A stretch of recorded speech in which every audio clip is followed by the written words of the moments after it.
Anika berjalan menyusuri trotoar di kawasan BSD City, bersembunyi di balik kerumunan orang yang lalu lalang. Untuk pertama kalinya dalam hidupnya, ia, seorang wanita dewasa yang telah berkeluarga, membuntuti seseorang. Dan orang itu adalah suaminya sendiri, Rendra. Mungkinkah Wulan benar? Rekan kerjanya yang tinggal tak jauh dari sini pernah berkata bahwa ia beberapa kali melihat Rendra di sebuah restoran dengan seorang wanita. Cantik, pirang, kaki jenjang, dan modis. Pasangan itu tampak asyik berdiskusi, dan sesekali sang wanita menepuk pundak Rendra dengan akrab. "Ah, kamu pasti salah lihat," kata Anika waktu itu dengan yakin. Hubungan antara dirinya dan Rendra selalu didasari kepercayaan dan kedekatan. Mereka saling berbagi suka dan duka, menceritakan bagaimana hari mereka berjalan. Tidak, Wulan pasti keliru. Ia hanya melihat pria itu sekilas, pasti tertukar dengan orang lain. Lagi pula, Wulan memang selalu skeptis terhadap pernikahan Anika. Perkenalan Anika dengan Rendra terjadi nyaris di depan matanya, dan saat itu Wulan dengan percaya diri berkata bahwa hubungan mereka tak punya masa depan. "Duh, Nika, kalau aku jadi kamu, aku nggak akan terlalu berharap, biar nanti nggak terlalu sakit hati." Pengalaman, tahu. Anika sadar, ada sedikit kebenaran dalam kata-kata sahabatnya. Namun, di samping Rendra, ia merasa begitu dicintai, begitu terlindungi. Rendra menatapnya dengan penuh cinta dan kelembutan, menjaganya, dan selalu berusaha membuatnya bahagia. Itu tidak mungkin sebuah kebohongan. Itu bukan kebohongan, sanggah Wulan yang berpengalaman menanggapi keraguan Anika. Sekarang dia memang merasa kamu adalah wanita impiannya. Hormon, masa-masa indah pacaran, dan semacamnya. Tapi lihat saja nanti, waktu akan membuatnya melihat situasi dengan lebih jernih, dan dia akan sadar. Anika mengerti Wulan mungkin benar. Rendra memang terlalu sempurna. Tampan mata biru kehijauannya yang langka di wajahnya yang sawo matang saja sudah cukup memukau, ditambah lagi lesung pipit yang muncul saat ia tersenyum. Anika bisa menatap senyum itu selamanya. Ia belum pernah merasakan perasaan seperti ini pada siapapun sebelumnya. Rendra adalah seorang lead engineer di sebuah perusahaan minyak dan gas ternama, di bawahnya ada hampir 100 orang. Cerdas, ambisius, dan cekatan. Ia lulusan universitas bergengsi di Jakarta, dan sempat dibujuk untuk tetap di ibu kota, tapi ia menolak meninggalkan kota kelahirannya. Di sini ada orang tuanya yang sudah sepuh. Rendra adalah anak tunggal mereka yang lahir saat usia mereka tak lagi muda. Ia tak tega meninggalkan ayah dan ibunya sendirian. Maka ia kembali, sebuah keputusan yang menurutnya tak pernah ia sesali. Orang tua Rendra adalah orang berada. Ayahnya, Bapak Suryo, dulunya seorang pengusaha besar di kota mereka. Ia memiliki pabrik susu modern yang pada masanya menghasilkan keuntungan besar. Sebelumnya, kabarnya ia berbisnis restoran di Jakarta, tetapi setelah putranya lahir, ia memutuskan untuk beralih profesi. Keluarga itu pindah dari ibu kota ke sebuah kota satelit yang tenang dengan infrastruktur maju dan lingkungan yang jauh lebih asri. "Saya selalu merasa membesarkan anak lebih mudah dan menyenangkan di kota kecil," begitu cerita Ibu Larasati, Ibu Rendra, tentang kepindahan mereka bertahun-tahun lalu. Berlawanan dengan stereotip konyol, Anika memiliki hubungan yang sempurna dengan mertuanya. Mereka seolah menggantikan posisi orang tuanya, meskipun usia mereka lebih pantas menjadi kakek neneknya. Anika nyaris tak ingat wajah ayah dan ibunya. Mereka meninggal saat ia baru berusia 5 tahun. Mereka pergi ke hutan untuk mencari jamur dan tersesat. Pencarian besar-besaran dilakukan, tetapi hutan tropis Kalimantan berbahaya dan tak terduga. Para pencari jamur itu tak pernah ditemukan. Ayah dan ibu Anika menambah daftar panjang orang hilang di belantara. Hal seperti itu sering terjadi kala itu, bahkan hingga sekarang. Akhirnya, Anika kecil diasuh oleh neneknya dari pihak ayah. Sang nenek membesarkannya, berusaha memberikan semua yang ia butuhkan. Anika sangat menyayangi neneknya, namun, saat ia baru berusia 20 tahun, satu-satunya kerabatnya itu meninggal dunia karena serangan jantung dan usia tua. Anika tinggal sebatang kara. Ia begitu mendambakan cinta, dukungan, dan kehadiran orang terdekat. Mungkin karena itulah ia menjalin hubungan dengan Fajar. Awalnya, Fajar tampak seperti pria paling sempurna.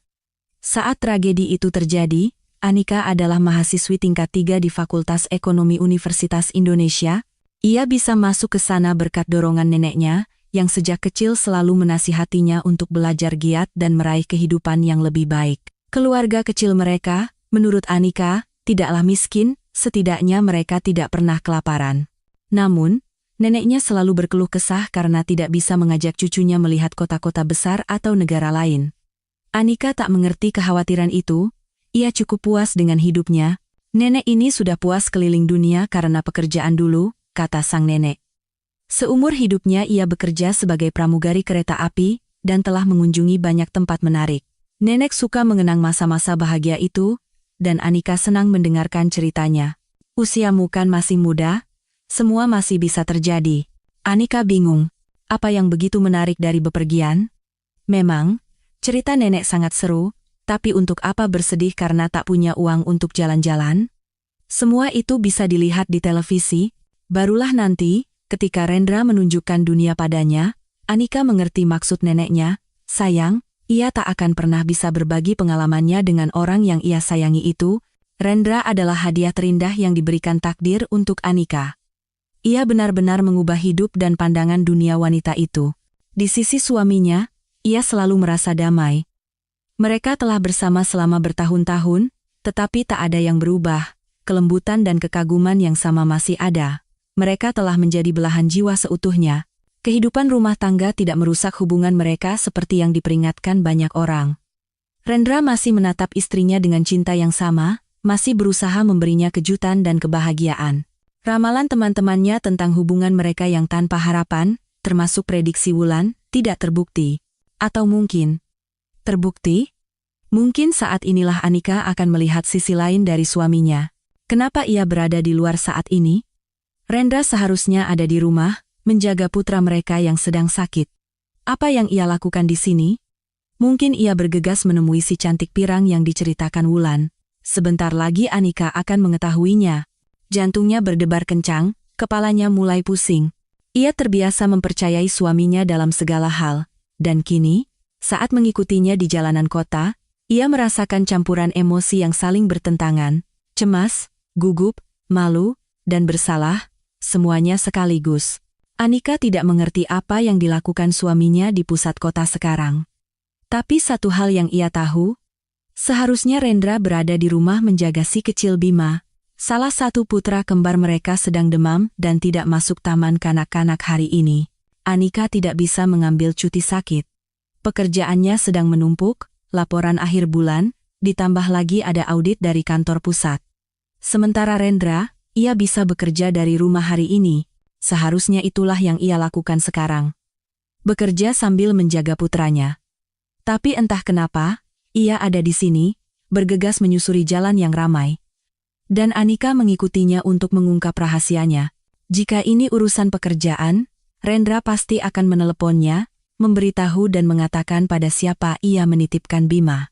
Putra mereka baru berusia 3 tahun, ia belum bisa ditinggal sendirian, apalagi sejak pagi, tadi demamnya tinggi. Tidak, Rendra adalah ayah yang peka dan penuh perhatian.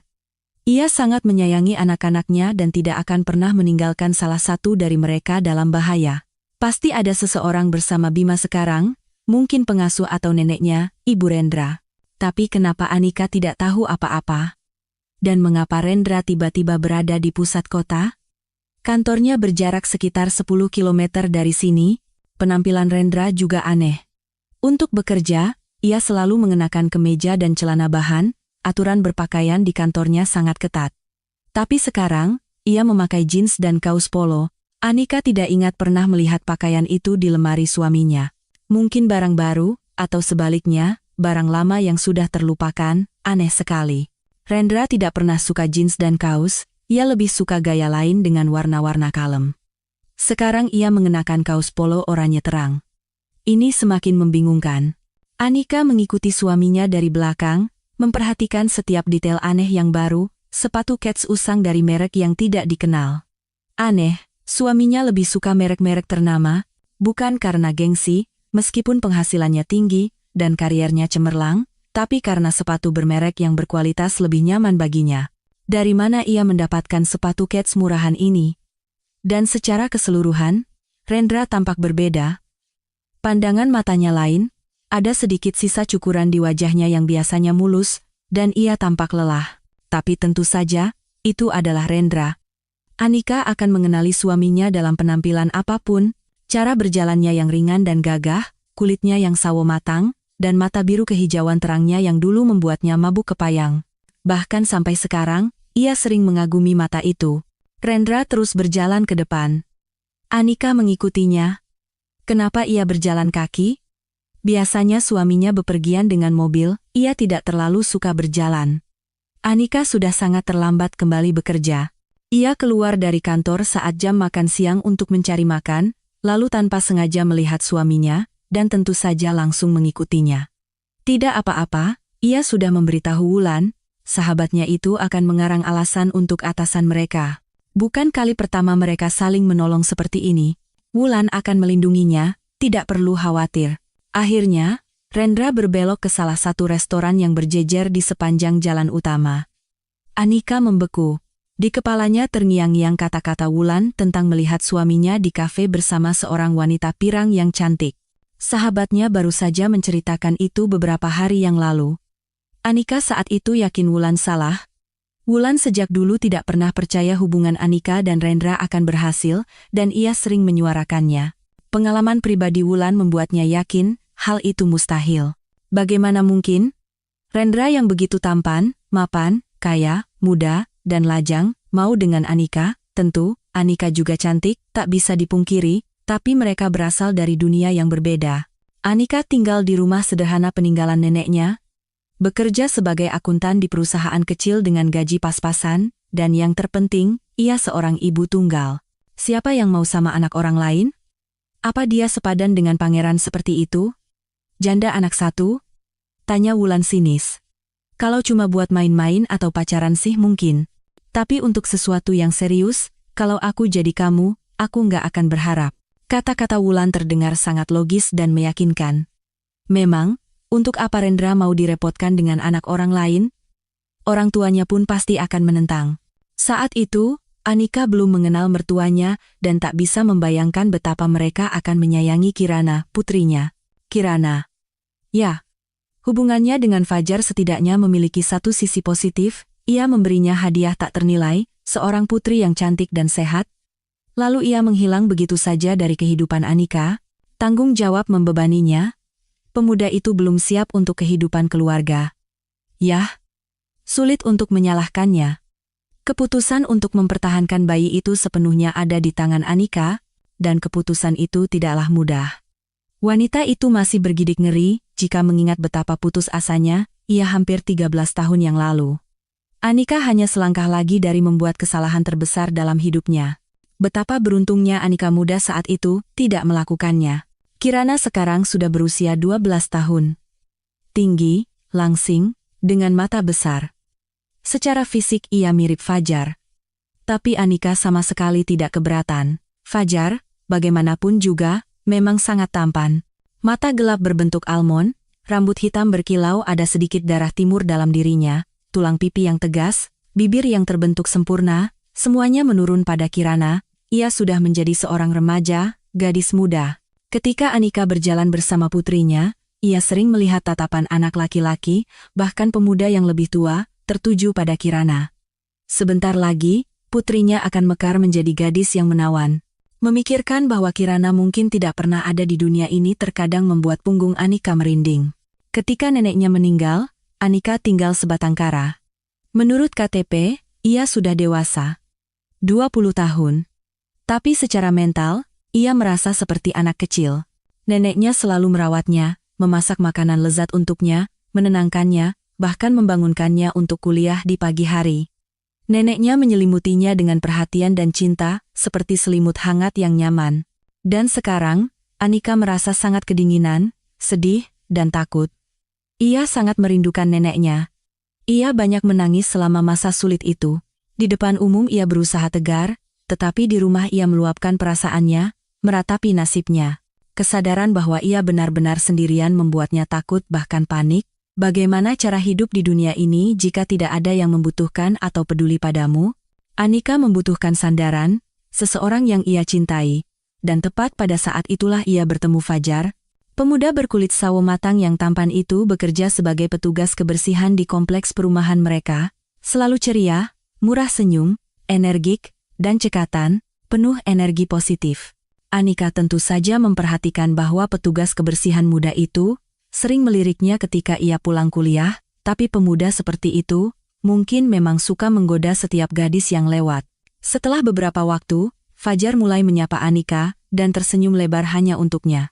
Anika tidak bisa tetap murung dan sedih dalam situasi seperti itu.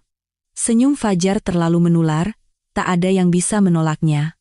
Perlahan-lahan, Anika mulai menyukai pemuda itu. Hubungan mereka berkembang hingga mereka kadang-kadang mengobrol di depan rumah. Sekarang Anika tahu bahwa Fajar datang dari kampung, keluarganya tinggal di sana, ia telah menyelesaikan wajib militer dan masuk sekolah kejuruan, tetapi kekurangan uang. Orang tuanya, bisa dibilang, tidak kaya. Itulah sebabnya ia bekerja sampingan. Fajar juga tahu banyak tentang Anika, misalnya bahwa ia tinggal sendirian dan kuliah di Universitas Ekonomi bergengsi. Suatu hari, Fajar mengajak Anika kencan. Anika sangat terkejut dengan ajakan itu. Fajar sendiri terlihat sangat malu, wajahnya memerah, bicaranya terbata-bata, dan ia menatap ke bawah. Itu sama sekali tidak seperti pemuda yang ceria dan banyak bicara, dan karena itu terlihat sangat manis dan menggemaskan. Tentu saja, Anika setuju. Fajar tidak punya uang, jadi mereka pergi ke taman kota, berjalan-jalan, mengobrol, berpegangan tangan, lalu berciuman. Anika merasa semakin tertarik pada Fajar, ia begitu menyenangkan, begitu menarik. Ia juga baru berusia 20 tahun, tetapi dalam usianya yang masih muda, ia telah melihat dan mengalami begitu banyak hal yang bahkan tidak pernah Anika impikan. Kehidupan Anika relatif tenang dan nyaman, sementara Fajar harus bekerja sejak usia 11 tahun untuk membantu keluarganya, menjalani wajib militer, terlibat dalam masalah serius, dan berhasil keluar darinya. Penuh petualangan, Fajar mengantar Anika pulang ke depan pintu rumahnya. Tiba-tiba Anika sadar ia sama sekali tidak ingin berpisah dengannya, tapi ia tidak berani mengajaknya masuk. Saat itu ia tidak berani. Nantinya, Fajar akhirnya pindah ke rumah Anika, dan untuk waktu yang lama, Anika bahagia bersamanya, hampir 2 tahun. Fajar ahli dalam memasak nasi goreng dan telur dadar, dan membersihkan rumah dalam sekejap. Semua itu ia lakukan jauh lebih baik daripada Anika, yang dibesarkan oleh neneknya seperti seorang putri, dimanja dan disayang. Ia juga bisa memperbaiki keran bocor dan perabotan, kehidupan telah mengajarinya semua itu. Sebagian besar waktu Anika dihabiskan untuk belajar. Fajar, di sisi lain, tidak terlalu memusingkan pendidikannya. Ia terdaftar di sebuah sekolah teknik bangunan tetapi jarang muncul di sana, lebih suka mencari uang. Namun, itu pun tidak mudah. Penghasilan Fajar yang tidak menentu, gajinya sebagai petugas kebersihan paruh waktu, dan beasiswa Anika adalah satu-satunya sumber pendapatan mereka. Mereka harus berhemat dalam segala hal. Fajar sedikit frustrasi dengan ini, karena ia menginginkan kehidupan yang lebih baik, tetapi Anika sudah bahagia. Yang terpenting adalah orang yang ia cintai, ada di sisinya. Fajar begitu pengertian, begitu peka. Ia selalu tahu kapan Anika butuh dukungan dan memberikannya. Pemuda itu tidak pernah pelit kata-kata dan sering memberinya pujian yang membuat Anika meleleh. Namun, Fajar sering pergi bersama teman-temannya tanpa Anika, dan Anika sepertinya tidak keberatan, ia toh tidak punya waktu untuk jalan-jalan karena banyak tugas kuliah. Meskipun terkadang, melihat Fajar bersiap-siap pergi bersama teman-temannya, Anika merasa cemburu. Siapa tahu ada gadis-gadis lain di sana, dan Fajar begitu tampan, begitu ramah, siapa yang bisa menolaknya? Tapi pemuda itu meyakinkannya bahwa ia tidak memperhatikan siapapun selain Anika dan tidak membutuhkan orang lain, ia sudah bahagia. Itu cuma teman-teman, kok, cuma ngobrol-ngobrol biasa, semacam relaksasi buat kami para cowok, ngerti kan? Anika mengangguk, tetapi hatinya tetap tidak tenang.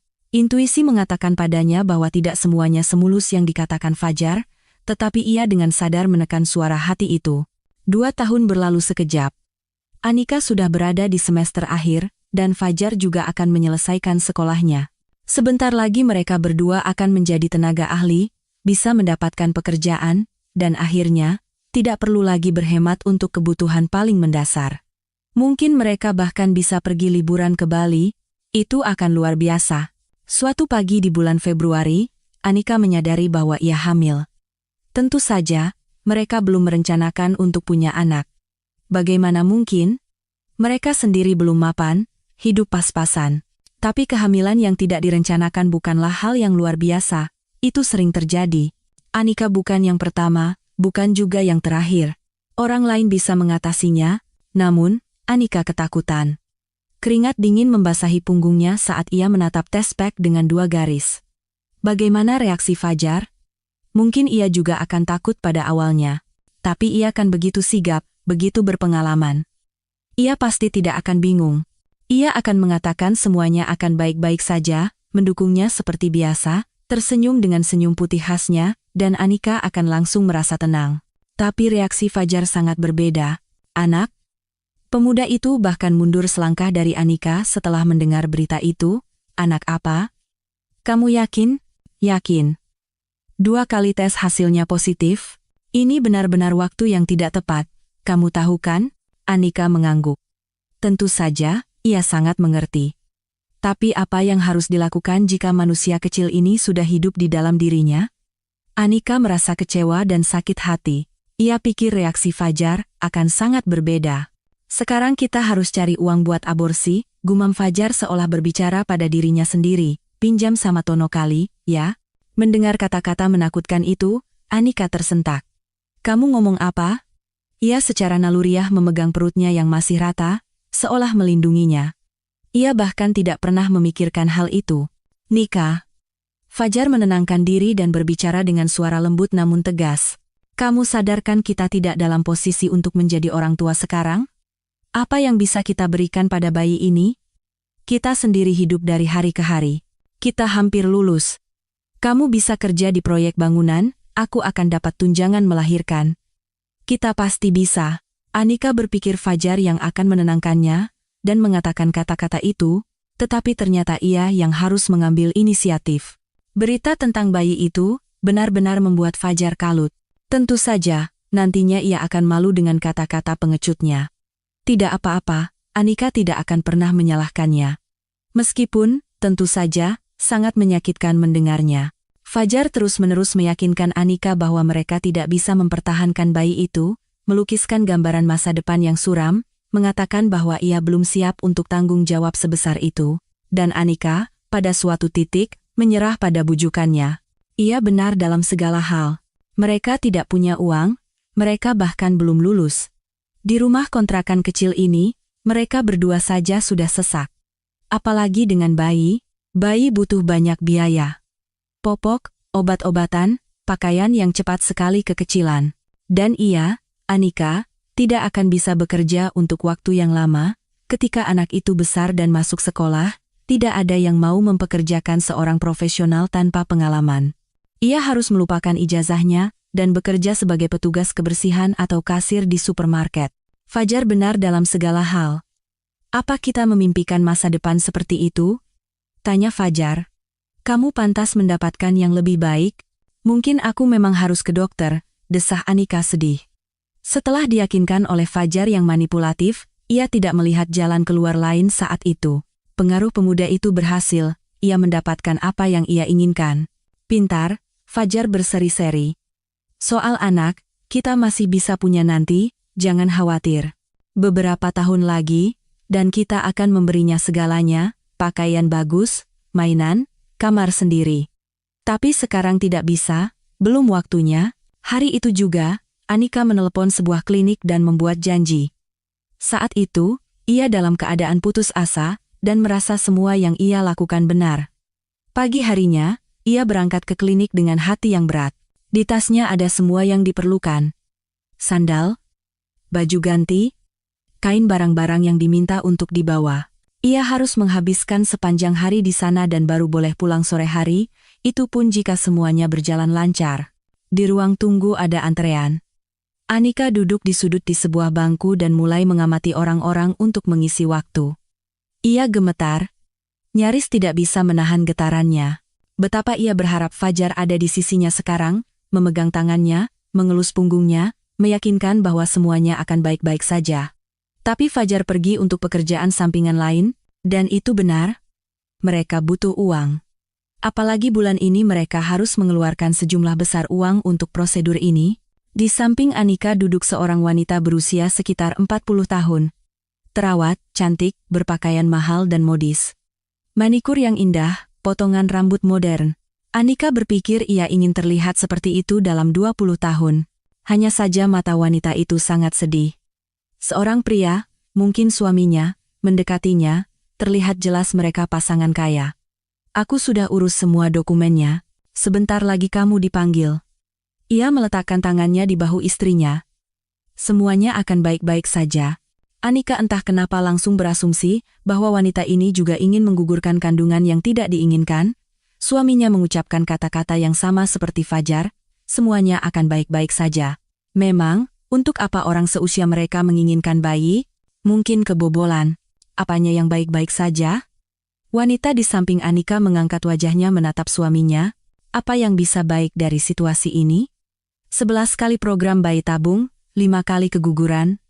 Lagi-lagi prosedur menyakitkan ini, pengobatan, pemulihan, lalu mulai dari awal lagi, terlihat jelas wanita itu berada di ambang kehancuran. Di mata pasangannya ada begitu banyak rasa sakit, begitu banyak simpati. Ia tidak tahu bagaimana cara membantu istrinya, atau apa yang harus dikatakan, jadi ia hanya memeluknya. Betapa bodohnya aku dulu. Aku takut tidak bisa mengatasinya. Baru lulus SMA, di depan mata ada kuliah, karier, bisik wanita itu, putraku sekarang pasti sudah berusia 24 tahun. Aku tahu dia laki-laki, aku langsung merasakannya. Dan sekarang,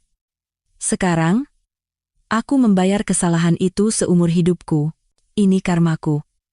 Benar, aku tidak pantas diberi anak lagi, ini adalah hukuman.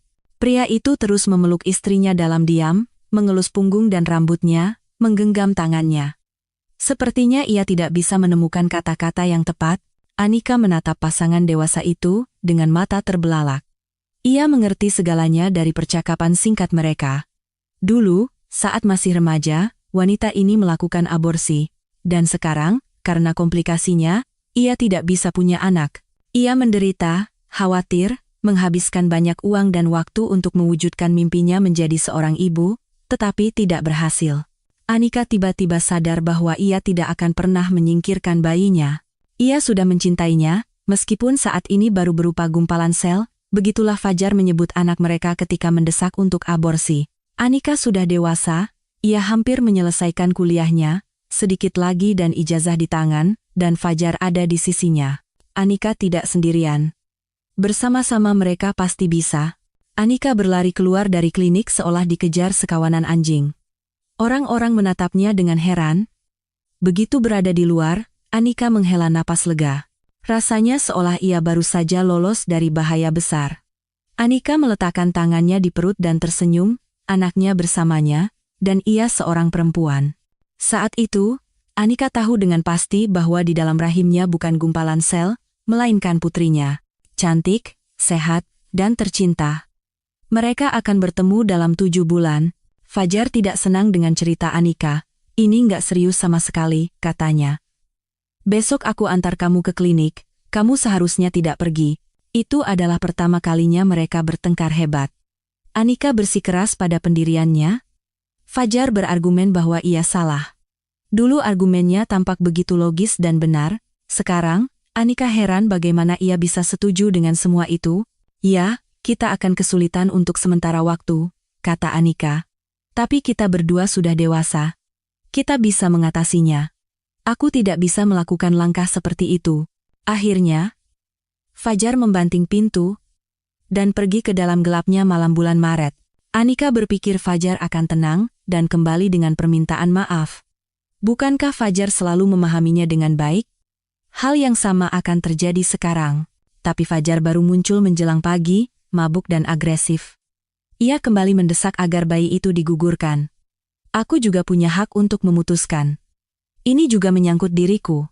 Tapi sekarang Anika tidak bisa dibujuk lagi, dan Fajar dengan cepat menyadarinya, ia memang pandai membaca orang. Mereka nyaris tidak berbicara satu sama lain selama periode itu. Anika mengajukan beberapa pertanyaan, tetapi Fajar tidak menjawab. Ia hanya pulang untuk tidur, dan itu pun tidak selalu. Anika berharap waktu akan berlalu dan kekasihnya akan terbiasa dengan gagasan bahwa ia akan segera menjadi seorang ayah. Semuanya akan baik-baik saja di antara mereka. Mereka memiliki hubungan yang begitu hangat dan dekat. Tentu saja mereka akan berdamai cepat atau lambat. Fajar akan sadar, dan ia bahkan akan merasa malu. Namun suatu hari, saat pulang dari kampus, Anika mendapati barang-barang Fajar sudah tidak ada di rumah. Begitu pula dengan Fajar sendiri, Anika langsung mengerti segalanya. Sia-sia ia berharap Fajar akan mendukungnya. Sia-sia ia berpikir Fajar hanya butuh waktu untuk terbiasa dengan situasi ini. Fajar sama sekali tidak berniat mengambil tanggung jawab atas anak itu. Dan kemungkinan besar, ia tidak terlalu mencintai Anika. Saat itu, dan jauh kemudian, Anika tiba-tiba menyadari bahwa Fajar telah memanfaatkannya. Tinggal di rumahnya menyewa tempat tinggal di kota mereka tidaklah murah, dan penghasilan Fajar jelas tidak cukup untuk kemewahan seperti itu. Selain itu, Anika merawatnya, memasak untuknya, mencuci dan menyetrika pakaiannya, membersihkan rumah. Fajar hidup serba enak. Awalnya, ia memang memukau Anika dengan bakat kuliner dan keterampilannya mengurus rumah, tetapi kemudian, kelelahan karena pekerjaan yang katanya berat, urusan di sekolah, jalan-jalan dengan teman-teman, entah bagaimana Anika, tanpa sadar menanggung semua beban rumah tangga, dan ia bahkan senang melakukan sesuatu untuk orang yang ia cintai. Namun, Anika tetap berusaha mencarinya. Bagaimana bisa ia pergi begitu saja, menghilang tanpa mengucapkan selamat tinggal? Itu tidak benar. Bagaimanapun juga, anak yang dikandung Anika adalah anaknya juga, bayi itu butuh seorang ayah. Tetapi ternyata Fajar sudah dikeluarkan dari sekolah tekniknya hampir 2,5 tahun yang lalu. Berita ini mengejutkan. Jadi, dengan dalih kuliah, Fajar menghabiskan waktunya entah di mana. Sungguh penipu yang ulung. Ia begitu meyakinkan saat berkata pada Anika bahwa ia akan pergi kuliah. Seorang pemuda dari sekolah teknik itu, yang kebetulan mendengar Anika bertanya-tanya tentang Fajar, mendekatinya. "Kamu cari Fajar, ya?" tanyanya. Anika mengangguk. "Sudah kuduga. Namanya terdengar khas, kurasa tidak banyak Fajar yang kuliah di sini. Ada apa? Dia dulu pacarku, lalu dia menghilang begitu saja," kata Anika. "Kami tinggal bersama hampir 2 tahun, semuanya baik-baik saja. Tinggal di rumahmu, kan? Mungkin dengan biaya darimu?" Aku ragu dia pernah bayar apa-apa. Anika tiba-tiba sadar pemuda itu benar. Fajar memang kadang-kadang punya penghasilan, tapi uangnya lebih banyak dihabiskan untuk dirinya sendiri, pakaian modis, gadget. Anika sesekali dibelikan bunga murah atau sekeranjang buah. Anika begitu senang dengan perhatian itu, dan begitu bahagia, karena ada orang yang ia cintai di sisinya, sehingga ia tidak memperhatikan hal yang sudah jelas. Dan pemuda itu benar. Fajar memang hidup dari Anika. Jika dilihat secara objektif, ya, semacam itulah, tapi tidak sepenuhnya. Memang tidak sepenuhnya, gumam pemuda itu. "Ya, bagaimanapun juga, bersyukurlah dia sudah hilang dari hidupmu. Dia itu benalu, cowok miskin dari kampung yang tidak mau belajar atau bekerja, tapi bermimpi hidup enak. Dulu kelihatan sekali bagaimana dia berusaha berteman dengan anak-anak orang kaya biar bisa morotin mereka. Awalnya berhasil, tapi lama-lama semua orang di sini tahu siapa dia sebenarnya, dan triknya tidak mempan lagi. Tapi kan orang kaya bukan cuma ada di kampus. Jadi Fajar pergi berburu ke tempat lain. Dia dikeluarkan dari sini karena nilai jelek.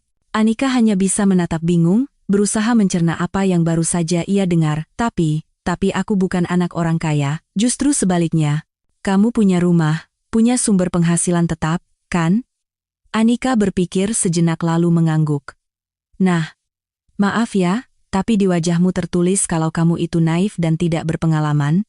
Menipu orang sepertimu itu gampang sekali. Fajar itu cuma butuh tempat tinggal, makanya dia nempel sama kamu. Tinggal sebentar di tempat yang aman, nggak pusing bayar kontrakan. Aku yakin selama ini dia terus melanjutkan perburuannya." Anika berpikir, ya, Fajar memang sering menghilang dengan teman-temannya yang tidak Anika kenal sama sekali. Mungkin pemuda ini benar. Dan sekarang mungkin dia sudah menemukan mangsa yang lebih cocok, makanya dia kabur. Harusnya kamu senang parasit itu sudah pergi, jangan dicari lagi, dan kalau suatu saat dia muncul lagi setelah gagal, usir saja, jangan biarkan masuk. Itu saranku.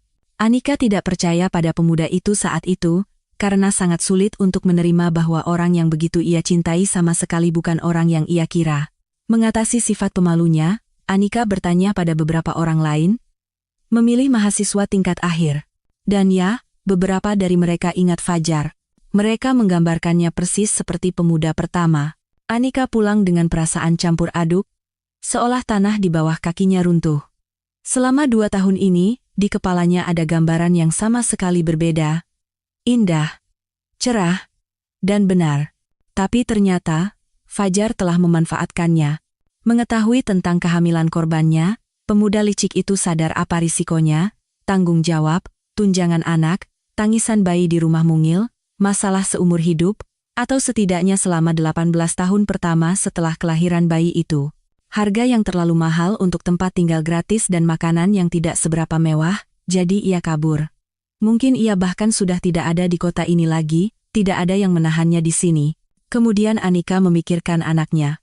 Bagaimana ia akan membesarkannya? Akankah ia sanggup? Anika tidak tahu, tapi satu hal yang ia pahami, meskipun situasinya putus asa, anak ini akan tetap lahir ke dunia. Anika tidak punya satupun kerabat di dunia ini. Dan sekarang, ia punya seorang putri. Anika merasa yang akan lahir adalah perempuan. Bersama-sama, mereka akan mengatasi semua rintangan hidup. Lalu datanglah masa yang sulit, sangat sulit. Skripsi, sidang akhir, ujian negara. Anika belajar mati-matian dari pagi hingga malam. Ia tidak lagi memikirkan Fajar, tidak ada waktu. Ditambah lagi, ia mengalami mual di pagi hari yang parah. Ia terus-menerus mual dan pusing. Tapi ujian tidak bisa ditunda, dan tidak ada yang akan memberinya kelonggaran karena sedang hamil. Anika tahu satu hal, ia harus mendapatkan ijazah ini. Ia tidak bisa menyerah di garis finish, meskipun sangat sulit belajar dalam kondisi seperti itu. Satu hal yang membuatnya senang adalah di puskesmas tempat ia memeriksakan kehamilannya, setiap kali kontrol dokter selalu mengatakan semuanya berjalan sesuai rencana, bayinya sehat dan berkembang sebagaimana mestinya. Kata-kata dokter itu memberinya semangat dan menghangatkan hatinya. Beberapa bulan berlalu tanpa terasa. Skripsi selesai, ujian negara lulus dengan predikat cum laude. Anika bahagia dan bangga pada dirinya sendiri. Ia berhasil, tapi apa selanjutnya? Kehamilannya sudah melewati paruh pertama, perutnya belum terlalu terlihat, hanya sedikit menonjol, jadi belum ada yang menyadari Anika sedang hamil. Dekan fakultas, setelah sidang skripsinya, tiba-tiba mengundangnya ke ruangannya. Anika, sedikit terkejut, naik ke lantai 2 dan dengan ragu mengetuk pintu dekanat. Masuk. Anika melihat Pak Budi di balik mejanya. Biasanya ia selalu tegas dan serius, tapi sekarang ia tersenyum lebar, matanya berbinar-binar. Kamu mahasiswa yang luar biasa, ia memulai pembicaraan. Nilaimu selalu bagus selama ini, dan di ujian akhir kamu menunjukkan hasil yang sangat baik. Karena itu, saya merekomendasikanmu kepada perekrut dari sebuah perusahaan gas.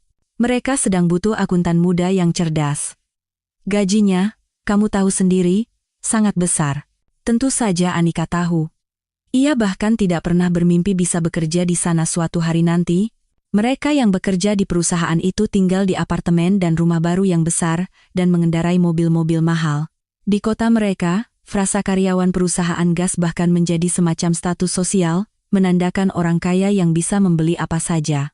Kepala Anika bahkan sedikit pusing membayangkan prospek yang akan datang. Tapi kemudian, di perutnya, putrinya bergerak, menyadarkan ibunya yang sedang melamun kembali ke bumi. Siapa yang mau mempekerjakan karyawan tanpa pengalaman yang beberapa bulan lagi akan cuti hamil, berbohong, menyembunyikan kehamilan? Sekarang mudah saja, perutnya hampir tidak terlihat. Jadi tidak ada masalah dengan itu. Tapi pada akhirnya, ia tetap harus mengaku, mendengarkan banyak tuduhan, dan merepotkan orang lain. Anika tidak mampu melakukan itu, menyadari bahwa posisi yang menggiurkan itu lepas dari genggamannya. Anika hampir menangis. Pekerjaan itu bisa menyelesaikan semua masalahnya sekaligus. Dan Anika sangat ingin bekerja, sangat ingin terjun ke dunia praktik, tapi beginilah takdirnya. Bapak Budi, sehubungan dengan tawaran ini, ada yang harus saya sampaikan. Anika masih punya sedikit harapan bahwa semuanya akan beres.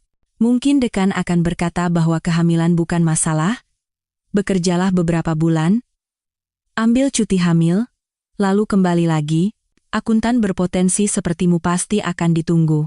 Tapi ketika pria itu mendengar pengakuan mahasiswinya, ia hanya bisa bergumam bingung. Yah, tidak ada yang bisa dilakukan, usia kandungannya sudah besar, kan? Sayang sekali melewatkan kesempatan seperti ini, tawaran seperti ini hanya datang sekali seumur hidup. Kamu mahasiswi yang baik, kamu akan jadi akuntan yang hebat. Dan kamu butuh uang? Itu terlihat jelas. Aku tahu ceritamu, makanya aku ingin membantu. Anika menggelengkan kepalanya. Ia sendiri mengerti semua yang dikatakan dekan, tapi tidak ada yang bisa dilakukan, dan ia tidak akan pernah menggugurkan anaknya, bahkan jika waktunya belum terlewat. Anika berjalan pulang sambil menangis terseduh-seduh, tidak peduli dengan tatapan orang yang lewat. Lebih baik tawaran itu tidak pernah ada. Prospek seperti itu, kehidupan yang sama sekali berbeda. Sulit untuk menolak posisi seperti itu, tapi Anika tidak mau dan tidak bisa berbohong. Merepotkan orang lain bukanlah sifatnya. Selain itu, Pak Budi mengatakan bahwa itu tidak akan berhasil karena saat diterima bekerja, karyawan perusahaan gas harus menjalani pemeriksaan medis. Jadi, beginilah akhirnya. Di rumah, Anika menenangkan diri, menguatkan hatinya. Ia akan punya anak, ia harus kuat. Selain itu, sebelum kelahiran putrinya, banyak hal yang harus diselesaikan. Yang pertama adalah masalah finansial. Sekarang Anika tidak akan lagi menerima beasiswa. Tidak ada yang akan mempekerjakan wanita yang sebentar lagi akan cuti hamil, itu untuk pekerjaan sesuai jurusannya. Tapi kan ada pekerjaan lain yang tidak memerlukan kualifikasi tinggi, dan kadang-kadang bahkan tidak memerlukan pendaftaran resmi. Gajinya tidak besar, tapi Anika butuh sesuatu untuk hidup. Tidak hanya sekadar hidup, ia harus menabung sejumlah uang agar tidak perlu bekerja saat putrinya masih sangat kecil. Ya, ada beberapa tunjangan anak dari pemerintah, tapi Anika sudah mencari tahu bahwa itu hanya uang receh. Tidak cukup untuk hidup, dan Anika, mahasiswi cum laude, pergi bekerja sebagai petugas kebersihan di kompleks perumahan yang sama tempat Fajar dulu bekerja. Ia membersihkan tangga di pagi buta dan larut malam ketika tidak banyak orang, gajinya bagus, menurut standar Anika. Cukup untuk hidup dan sedikit menabung. Tentu saja, Anika tidak hidup mewah, tapi setelah neneknya tiada, ia terbiasa berhemat. Jadi ia tidak terlalu khawatir. Pekerjaan fisik ternyata menjadi obat penenang terbaik. Pikiran-pikiran berat dan sedih seolah hilang dengan sendirinya. Anika bahkan merasa senang ketika melihat tangga yang tadinya kotor menjadi bersih berkilau. Ada sesuatu yang menenangkan, bahkan mendamaikan dalam hal itu. Sambil bekerja, Anika mencari penghasilan di internet. Ia sadar ia tidak bisa lama-lama memegang lap, perutnya membesar dari hari ke hari. Sudah tidak mungkin disembunyikan. Dan tentu saja, itu mengganggunya, ia tidak bisa membungkuk dengan benar, tidak bisa meregangkan badan. Mengangkat ember berisi air juga berbahaya. Siapa tahu apa yang bisa terjadi? Dan Anika menemukan cara lain untuk mendapatkan uang, bahkan lebih baik dari sebelumnya. Dan yang terpenting, bayi kecil tidak menjadi penghalang. Ternyata, ratusan ribu mahasiswa di seluruh negeri tidak mau menulis tugas kuliah dan makalah sendiri. Mengunduh karya yang sudah jadi bukan pilihan, dosen sudah hafal semuanya, dan pemeriksaan plagiarisme online sangat menyulitkan situasi. Maka muncullah permintaan untuk orang-orang yang bisa menulis karya-karya seperti itu dengan bayaran. Dan Anika bisa, sangat bisa. Ia bahkan menghela napas lega ketika menyadari bahwa pengetahuan kuliahnya akan membantunya dalam situasi sulit seperti ini. Anika berhenti dari pekerjaannya di kompleks karena sudah tidak sanggup lagi membersihkan tangga dan fokus pada pekerjaan barunya, yang sangat ia sukai. Ia takut selama cuti hamil pengetahuannya akan terlupakan, usang, dan hilang, tapi sekarang ia akan tetap mengikuti perkembangan terbaru di dunia ekonomi. Anika bekerja dan merasa profesionalismenya meningkat. Tentu saja, ini sangat membahagiakan. Anika berhasil mengumpulkan cukup uang untuk menyiapkan semua yang dibutuhkan bayinya, popok, bedong, untuk beberapa waktu pertama, botol susu, baju monyet, baju bayi, bak mandi. Ternyata manusia kecil butuh begitu banyak barang. Anika bahkan membeli kereta dorong bayi. Tentu saja bukan yang baru. Yang baru harganya selangit. Ia membelinya bekas dari iklan online. Kendaraan yang luar biasa untuk seorang putri. Kereta dorong berwarna merah muda lembut dengan bunga-bunga cantik di sisinya, dalam kondisi yang sangat baik. Pada waktunya, lahirlah si kecil Kirana. Ketika bayi itu diletakkan di dada Anika di ruang bersalin, ibu muda itu bahkan menangis karena luapan emosi. Sekarang ia tidak sendirian, sekarang ia seorang ibu. Tentu saja, ini sangat sulit dan penuh tanggung jawab, tetapi juga merupakan kebahagiaan yang luar biasa. Hari-hari di rumah sakit bersama putri kecilnya menjadi waktu yang sangat membahagiakan bagi Anika. Ia tidak perlu bekerja, tidak perlu membersihkan rumah atau memasak. 5 kali sehari ia diundang ke ruang makan dan setiap hari diberi popok bersih untuk putrinya. Indah sekali. Terkadang Anika melihat dari jendela perayaan meriah yang diadakan oleh kerabat untuk ibu-ibu yang baru melahirkan, balon, tawa, nyanyian, keceriaan, kerumunan kerabat dan teman-teman. Mereka semua dengan gembira menyambut anggota keluarga baru, menghujani sang ibu dengan bunga. Anika tersenyum melihat pemandangan itu, tetapi juga merasa sedih. Tidak ada yang menunggunya seperti itu, hanya ia sendiri yang bahagia dengan kehadiran Kirana. Tapi tiba-tiba, Anika salah. Ketika ia, dengan gendongan erat di tangannya, keluar ke teras rumah sakit, sekelompok kecil orang menunggunya di sana, beberapa teman sekelasnya, beberapa rekan kerja dari kompleks perumahan. Mereka semua tersenyum. Ada bunga dan balon. Anika hampir menangis saking terharunya. Mereka menaikkan Anika ke taksi dan mengantarnya pulang. Teman-temannya menemaninya sampai ke apartemen. Seseorang harus membawa balon, bunga, dan kantong-kantong hadiah untuk bayinya. Jadi, Anika pun mendapatkan perayaan kepulangan yang meriah. Dan kemudian dimulailah hari-hari biasa seorang ibu muda. Anika beradaptasi dengan peran barunya, tidak semudah yang ia rencanakan sebelum melahirkan. Malam tanpa tidur, kurangnya pengalaman, perilaku putrinya yang tidak terduga, dan ketakutan. Dengan kehadiran seorang anak, Anika juga memiliki ketakutan baru yang bahkan tidak pernah ia pikirkan sebelumnya. Bagaimana jika Kirana tersedak saat menyusu? Bagaimana jika ruam di tubuh bayinya adalah gejala penyakit yang mengerikan? Kenapa putrinya menangis begitu keras? Mungkin ia butuh bantuan medis, dan Anika juga harus bekerja, karena tunjangan anak sangat kecil.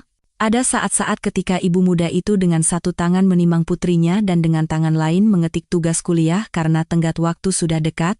Anika kurang tidur selama periode sulit ini. Tidak ada bantuan yang bisa diharapkan, jadi ia harus mengurus anak, bekerja, dan menjaga kebersihan rumah sendirian. Dan ia juga harus pergi ke puskesmas dan mengajak bayinya jalan-jalan setiap hari. Anika menjadi kurus, dan di bawah matanya selalu ada lingkaran hitam yang dalam. Terkadang ia bahkan tidak sempat menyisir rambutnya seharian. Pagi hari ia mengikat rambutnya yang panjang dan kusut menjadi sanggul di belakang kepala, berharap bisa merapikannya nanti, dan baru teringat tentang itu saat sudah larut malam. Namun, terlepas dari semua kesulitan ini, Anika tidak pernah menyesali keputusannya untuk mempertahankan anaknya. Sebaliknya, melihat putrinya, ia kadang-kadang ngeri membayangkan apa yang bisa ia lakukan. Ia sudah datang ke klinik itu, sudah mengambil antrean, sudah memutuskan untuk melakukan tindakan mengerikan itu. Entah apa yang akan terjadi jika ia tidak mendengar percakapan wanita itu dengan suaminya saat itu. Anika mengusir pikiran-pikiran seperti itu, sekarang ia bahkan tidak mau memikirkannya. Kirana tumbuh menjadi anak yang tenang dan tidak merepotkan. Semuanya berjalan sesuai waktunya, giginya tumbuh kapan seharusnya, ia duduk sesuai jadwal, dan ia bahkan berjalan lebih awal dari waktunya. Anika tidak punya teman bicara di rumah. Ia sangat merindukan interaksi sosial, jadi ia terus-menerus berbicara dengan putrinya. Mungkin karena itulah Kirana mulai berbicara pada usia ketika anak-anak lain bahkan belum mencoba mengucapkan kata-kata pertama mereka. Ibu-ibu di taman bermain, melihat gadis kecil yang cerdas dan cantik itu, merasa takjub. Dan hati Anika dipenuhi dengan kegembiraan dan kebanggaan sebagai seorang ibu. Ia punya putri yang luar biasa, yang terbaik. Betapa beruntungnya ia memilikinya. Pada usia 2 tahun, Kirana masuk taman kanak-kanak. Hebatnya, gadis kecil itu sangat cepat beradaptasi dengan tempat barunya. Tidak ada air mata, tidak ada amukan, seolah-olah si kecil mengerti bahwa tidak ada pilihan lain dan tidak ingin membuat ibunya kesulitan. Kirana bahkan tidak sakit selama masa adaptasi seperti anak-anak lain. Menyadari bahwa putrinya sudah terurus, Anika mulai mencari pekerjaan sesuai jurusannya. Penghasilan dari internet memang bagus, tapi uangnya tidak seberapa dan tidak stabil. Ibu muda itu harus berhemat dalam segala hal, padahal ia sangat ingin membelikan mainan dan gaun-gaun cantik untuk putrinya, dan memanjakan dirinya sendiri sesekali. Dan Anika tidak belajar sia-sia selama 5 tahun. Saatnya mencari pekerjaan sesuai jurusan. Cukup sudah ijazah cum laude itu, berdebu di rak. Tentu saja, Anika menghadapi kesulitan. Karyawan tanpa pengalaman, apalagi dengan anak kecil, nanti sering izin sakit, kan? Kami tahu kok ibu-ibu muda seperti kalian, tapi putri saya sudah lama masuk sekolah dan tidak sakit-sakitan. Tidak ada masalah dengan itu, kalian semua bilangnya begitu. Tidak, Anda tidak cocok untuk kami. Kami butuh seseorang dengan pengalaman, Anda tidak akan bisa.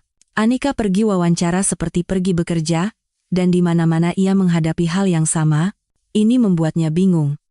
Di mana saya bisa mendapatkan pengalaman jika tidak ada yang mau menerima saya tanpanya? Anika suatu kali bertanya langsung pada seorang perekrut. Wanita yang mewawancarainya itu sempat bingung sejenak. Yah, itu bukan masalah saya. Namun, suatu hari, keberuntungan tersenyum padanya. Sebuah perusahaan perbaikan mebel sangat membutuhkan seorang akuntan, gaji yang ditawarkan tidak terlalu besar, jadi tidak ada antrean pelamar untuk posisi itu, dan mereka butuh orang secepatnya. Jadi Anika diterima, tanpa memandang kurangnya pengalaman dan adanya anak kecil. Tidak ada waktu untuk hal-hal sepele seperti itu. Anika dengan cepat menunjukkan kemampuannya. Ia melakukan pekerjaannya dengan teliti, menyelesaikan semuanya tepat waktu, dan bahkan memberikan ide-ide untuk perbaikan sistem akuntansi. Wanita muda itu akhirnya bisa bekerja sesuai jurusannya, manajemen tentu saja dengan cepat menghargai semangatnya. Karyawan muda itu dihormati, bahkan gajinya dinaikkan. Kami butuh orang-orang antusias seperti ini, seringkali atasannya berkata. Pujian-pujian ini menghangatkan hati Anika. Sebagai bonus dari pekerjaan yang dicintai dan gaji yang lumayan, Anika mendapatkan interaksi sosial. Rekan-rekan kerjanya adalah orang-orang dewasa. Betapa ia merindukan semua ini, selama 2 tahun, ia hanya berbicara dengan putri kecilnya. Dan di sini ada candaan, minum teh bersama, bertukar berita dan pendapat. Anika sangat merindukan semua itu. Di perusahaan yang sama, Anika bertemu dengan Wulan. Mereka hampir seumuran, jadi mereka cepat menjadi teman. Wulan sering datang ke rumah Anika dan mengundangnya ke rumahnya. Ia masih tinggal bersama orang tuanya. Mereka punya banyak topik pembicaraan, meskipun pendapat mereka tentang beberapa hal berbeda, yang terkadang menimbulkan perdebatan sengit. Tapi itu juga sangat menarik dan menyenangkan. Hidup menjadi lebih baik. Anika bekerja, mendapatkan gaji yang lumayan. Sekarang ia tidak perlu berhemat untuk makanan dan pakaian. Anika bahkan berhasil menabung selama setahun untuk liburan musim panas bersama Kirana ke pantai. Untungnya bagi ibu muda itu, Wulan juga ikut. Itu adalah liburan yang luar biasa, yang kemudian terulang beberapa kali lagi. Kirana membanggakan dengan prestasinya. Ia tumbuh menjadi gadis cantik, sangat mirip Fajar, tetapi karakter dan kemampuan belajarnya menurun dari ibunya. Kirana dengan cepat dan mudah belajar membaca, menulis, dan berhitung sebelum masuk sekolah. Ia selalu membawa buku ke sekolah. Dan ia juga pandai menggambar. Anika sangat bahagia dengan hartanya itu. Sementara itu, kehidupan pribadi Wulan tidak berjalan mulus. Ia sering pergi kencan, menjalin hubungan singkat, lalu berbagi kekecewaannya dengan temannya sambil minum anggur. Mungkin biarin aja deh cowok-cowok itu. Mungkin mereka semua memang brengsek. Lihat aja pacarmu dulu. Ninggalin kamu pas hamil terus kabur. Aku nggak tahu harus bilang apa, Anika menggelengkan kepala. Kamu tahu sendiri pengalamanku di bidang ini nggak banyak. Mungkin kamu benar. Tapi sebenarnya, Anika tidak berpikir begitu. Ia tahu di dunia ini banyak pria luar biasa. Baik, berani, peka, dan perhatian. Ia hanya tidak ingin berdebat dengan Wulan, yang sudah cukup tertekan. Tentu saja, Anika kadang-kadang berpikir bahwa ia butuh seseorang di sisinya. Sandaran yang kuat, tembok tempat ia bisa berlindung dari badai kehidupan, karena menanggung semuanya sendirian sangat berat. Bahkan untuk berbagi kekhawatiran pun tidak ada teman, ia sendiri akan dengan senang hati merawat orang itu, memberinya cinta dan perhatian. Dan Kirana akan punya seorang ayah yang akan bermain dengannya di luar, dan menggendongnya di pundak. Kirana jelas merindukan hal itu. Anika bisa melihat dari mata putrinya saat ia memandangi pasangan ayah dan anak perempuan. Ia tidak mengatakan apa-apa, tidak ingin membuat ibunya sedih, tapi Anika sendiri menyadarinya, tapi di mana bisa menemukan pangeran seperti itu? Dan kapan? Rumah, pekerjaan, anak, Anika tidak pernah pergi kemana-mana. Terkadang, Wulan memang mengajaknya keluar ke bar atau kafe. Kirana sudah cukup besar untuk ditinggal sendirian selama beberapa jam, tapi tetap saja, hati Anika tidak tenang saat itu. Ia terus memikirkan anaknya, tidak bisa santai. Kamu ini kenapa sih? Gelisah banget kayak cacing kepanasan? Wulan kesal. Lihat deh cowok-cowok keren di meja sebelah itu ngeliatin kita. Sebentar lagi pasti mereka samperin buat kenalan. Kayaknya aku harus pulang sekarang. Kamu selalu begini. Wulan tersinggung. Setiap kali ada sesuatu yang menarik, kamu langsung kabur. Wulan tidak bisa sepenuhnya memahami temannya. Ia sendiri belum punya anak, ia tidak tahu bagaimana rasanya mengkhawatirkan darah dagingnya sendiri, dan ia tidak tahu tentang kecemasan yang terkait dengan anak. Omong-omong, Wulan sampai sekarang masih lajang. Ia sesekali punya hubungan yang penuh gairah, tetapi semuanya berakhir sama, wanita itu kembali kecewa pada kekasihnya, atau pria itu sendiri menghilang tanpa penjelasan. Ketika Rendra muncul dalam kehidupan Anika, ia awalnya bahkan tidak mau menceritakannya pada temannya. Wulan baru saja mengalami putus cinta yang berat, dan sedang dalam suasana hati yang buruk, dan di sini Anika datang dengan kebahagiaannya. Tapi Wulan yang jeli bisa menebak segalanya. Kamu punya pacar, ya? Ya, begitulah. Bagaimana kamu tahu? Matamu yang bilang. Wulan tersenyum. Ayo. Cerita. Siapa dia? Ketemu di mana? Anika terpaksa menceritakan semuanya pada temannya. Dan ia tidak keberatan, ia sendiri ingin berbagi cerita ini dengan temannya. Apalagi ceritanya memang seperti dongeng. Anika selalu pulang pada waktu yang sama. Ia pulang dari kantor, menjemput Kirana dari sekolah, mampir ke toko untuk membeli camilan, lalu perlahan-lahan berjalan pulang. Ibu dan anak itu berbagi berita hari itu, mendiskusikan rencana untuk malam hari. Itu adalah waktu yang indah. Pada suatu malam di bulan Mei, awalnya semuanya berjalan seperti biasa, Kirana sangat gembira. Liburan panjang di depan mata, kegiatan di sekolah selama liburan, dan hadiah dari ibunya karena menyelesaikan kelas 1 dengan nilai bagus. Gadis kecil itu berjalan di samping Anika sambil melompat-lompat kegirangan. Anika tersenyum, ia tidak berpikir untuk menegur putrinya. Biarkan saja ia bersenang-senang, dan saat itulah seorang pria mendekati mereka. Tampan, muda, pakaian bermerek mahal langsung menunjukkan status sosialnya. Ia menatap lurus ke arah Anika dan mendekati mereka. Tidak diragukan lagi. Selamat sore, kata pemuda itu sedikit malu. Tolong jangan takut. Saya hanya tidak tahu bagaimana memulai percakapan ini, tapi kita perlu bicara. Setidaknya, saya yang perlu. Anika berhenti. Kirana menatap orang asing itu dengan rasa ingin tahu tapi tanpa rasa takut. Anika sempat berpikir ia memberikan contoh yang buruk pada putrinya. Ia sendiri sudah berkali-kali mengajarinya untuk tidak berbicara dengan orang asing. Tapi di sisi lain, tidak ada yang perlu ditakutkan. Jalanan ramai, kerumunan orang berlalu lalang. Mereka pasti aman di sini, dan orang asing ini sama sekali tidak menimbulkan rasa takut atau tidak suka. Ia jelas malu, meskipun biasanya kemungkinan besar ia adalah orang yang percaya diri dan mandiri.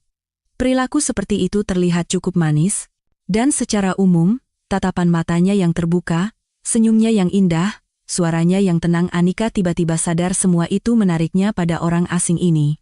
Orang ini ingin didengarkan. Mungkin kita bisa masuk ke kafe, usul pria itu. Saya rasa putri Anda tidak akan menolak es krim. Tidak akan menolak, Kirana tersenyum padanya. Tidak. Tidak perlu. Anika menggelengkan kepala, menyadari bahwa pria itu tidak tahu bagaimana berbicara di depan anak-anak.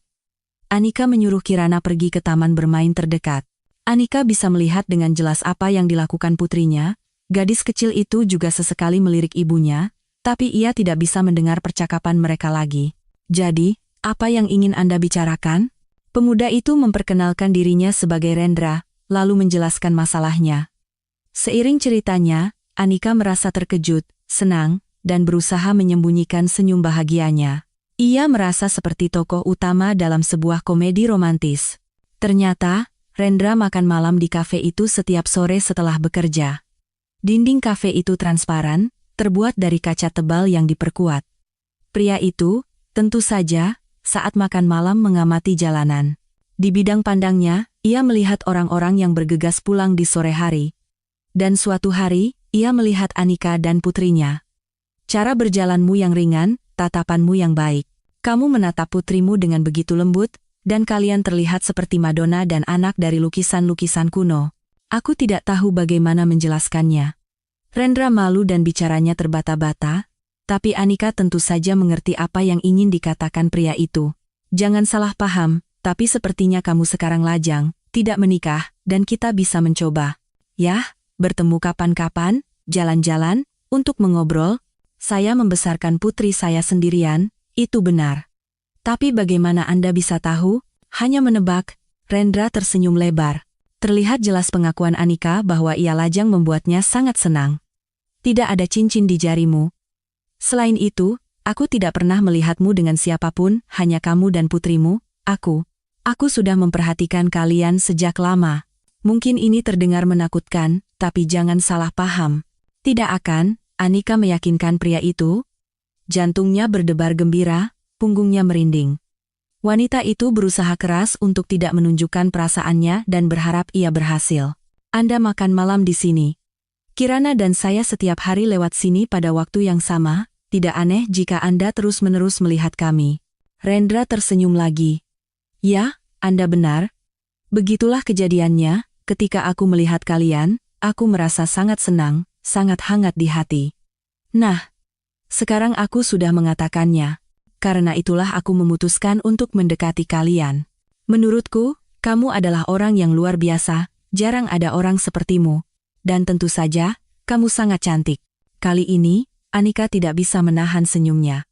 Sudah lama ia tidak dipuji, sudah lama ia tidak merasa dikagumi dan dicintai.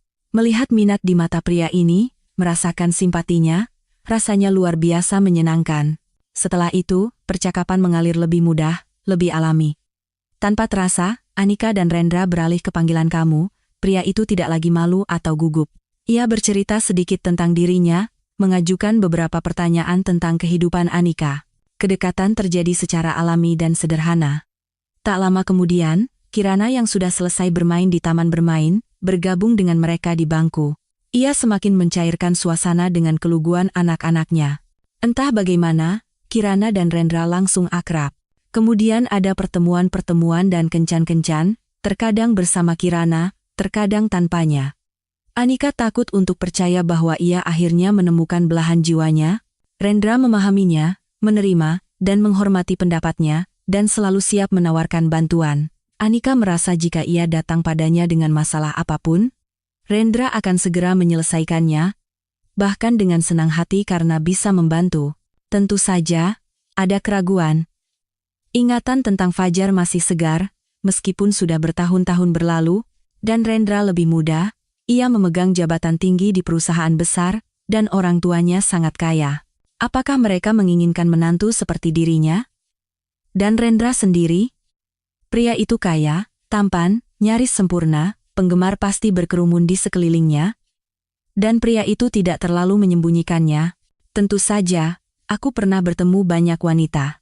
Tapi kamu berbeda dari semuanya. Kamu yang terbaik. Tulus, jujur, sedikit naif, lembut. Mungkin orang sepertimu sudah tidak ada lagi. Aku beruntung bisa bertemu denganmu secara kebetulan. Anika meleleh mendengar kata-kata itu. Ia sudah mencintai Rendra dengan sepenuh hati dan merasa pria itu juga memiliki perasaan yang sama kuatnya. Tapi Anika masih tidak bisa percaya bahwa hubungan jangka panjang yang serius mungkin terjadi di antara mereka. Orang-orang di sekitarnya menambah keraguannya, terutama Wulan, sang ahli dalam kekecewaan terhadap pria. Orang-orang kaya itu selalu mencari yang selevel. Aku punya pengalaman seperti itu, ingat Budi? Pengusaha dengan mobil mewah. Dia bilang cinta mati, tapi setelah dapat, dia ninggalin aku. Lalu dia nikah sama anak partner bisnis ayahnya. Cerita biasa. Kamu juga jangan terlalu berharap, nanti sakit. Tapi semuanya berjalan tidak seperti yang diramalkan Wulan. Rendra melamar Anika. Ia menatap matanya dengan cemas ketika Anika, yang terkejut, mencoba memikirkan apa yang harus dikatakan. Rendra saat itu berpikir Anika sedang merumuskan penolakan yang sopan. Ia sendiri nanti mengakuinya. Tapi wanita itu hanya tidak tahu harus berbuat apa karena ia bingung dan karena di kepalanya tertanam kuat pemikiran bahwa mereka tidak sepadan. Aku sangat mencintaimu, kamu tahu itu, akhirnya Anika berkata, tapi apa kamu tidak akan menyesal nanti? Kita kan tidak selevel. Dan aku punya anak, kamu tahu, kamu serius berpikir begitu? Rendra tercengang. Lalu ia memeluk Anika erat. Aku mencintaimu. Aku tidak butuh orang lain. Aku bahagia karena suatu hari aku melihat kalian. Itu adalah hadiah terbesar dari takdir. Anika menangis saat itu karena bahagia, terkejut, dan terharu oleh situasi itu. Senang rasanya merasa begitu berharga dan dicintai. Dan orang tuamu? Apa mereka tidak akan menentang? Baru sekarang aku sadar kesalahanku. Rendra tersenyum. Seharusnya aku sudah lama memperkenalkanmu pada mereka. Maka pertanyaan seperti itu tidak akan muncul. Orang tua Rendra ternyata adalah orang-orang yang sangat menyenangkan dan ramah. Mereka menerima Anika dan Kirana dengan begitu hangat sehingga Anika tidak lagi ragu. Rendra tidak berbohong, ia benar-benar ingin menjadi suaminya. Semuanya akan baik-baik saja. Anak-anak itu kebahagiaan yang luar biasa. Ibu Larasati tersenyum, menatap Kirana dengan lembut. Dia cantik sekali. Anak yang sangat baik, Kirana juga menyukai ayah dan ibu Rendra. Jika Anika awalnya merasa canggung di hadapan mertuanya, putrinya yang berusia 7 tahun itu langsung akrab dengan mereka. Ia sangat merindukan seorang kakek dan nenek. Lalu ada pernikahan. Bukan perayaan besar dengan banyak tamu, melainkan pesta keluarga kecil, begitulah keinginan kedua mempelai. Setelah itu, keluarga baru Anika, Rendra, dan Kirana terbang ke laut yang hangat. Itu adalah liburan bersama yang indah, penuh dengan matahari, keceriaan, dan kejutan menyenangkan. Dan kemudian dimulailah kehidupan keluarga di apartemen besar Rendra. Kehidupan rumah tangga dengan cepat tertata, semuanya berjalan dengan sendirinya. Hanya dalam beberapa bulan, Anika merasa seolah-olah selalu seperti ini. 2 tahun setelah pernikahan, keluarga mereka bertambah 2 anggota baru. Anika melahirkan anak kembar. Bima dan Bayu sangat lucu, sangat menggemaskan. Mereka dengan cepat menjadi kesayangan semua orang. Ibu Larasati, mertua Anika, suka bermain dengan si kembar. Nenek yang bahagia itu awalnya datang ke apartemen keluarga muda itu, hampir setiap hari untuk membantu menantunya. Bagaimanapun juga, 2 bayi sekaligus bukan hal yang mudah. Seringkali ia ditemani oleh suaminya, Bapak Suryo, yang juga sangat menyayangi anak-anak dan selalu menciptakan permainan-permainan seru. Ketika kakek datang berkunjung, apartemen selalu dipenuhi dengan jeritan dan tawa. Anika senang dengan kunjungan-kunjungan ini. Rendra ternyata bukan hanya suami yang luar biasa, tetapi juga ayah yang penuh perhatian. Dan pria itu tidak membedakan antara Kirana dan putra-putranya, ia memberikan perhatian yang sama pada semuanya. Waktu berlalu, si kembar tumbuh besar dan masuk taman kanak-kanak. Anika akhirnya bisa kembali bekerja. Tentu saja, ia tidak lagi membutuhkan uang seperti dulu, tetapi wanita itu mencintai pekerjaannya. Selain itu, ia menyukai rekan-rekan kerja dan interaksi sosial. Ia sama sekali tidak ingin menjadi ibu rumah tangga, meskipun Rendra sering menawarkannya. Anika menjelaskan keputusannya pada suaminya, dan seperti biasa, ia memahaminya. Sudah 6 tahun mereka bersama Rendra. Tahun-tahun ini sangat mengubah Anika. Ia menjadi lebih tenang, lebih feminin, lebih damai. Bagaimana tidak, jika di sisinya ada seseorang yang bahkan tidak pernah ia impikan, begitu luar biasa baiknya dalam segala hal.